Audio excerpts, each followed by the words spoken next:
Hey, Real Green Ninja here.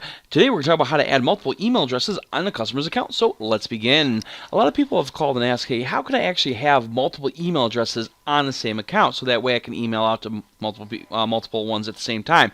So pretty much it's pretty straightforward.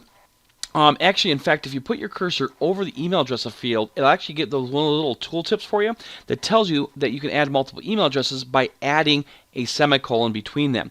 So, for example, if I wanted to put another email address in this person, all I would do is go into edit mode. I would click in the email field. I would then use a semicolon, and then I'd put in the second email. And of course, it would be whatever that customer has.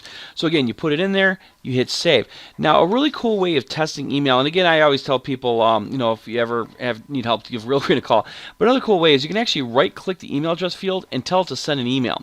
So if we do that, send email, you'll see it actually will throw both those email addresses in there, and then you can generate it, and then it will send an email out to the customer. Now, be aware, anything that you email to this customer will get sent to both emails. And I do believe it also works onto the billing address field too. So if you use billing addresses, then you can put multiple emails. But keep in mind, it is one or the other.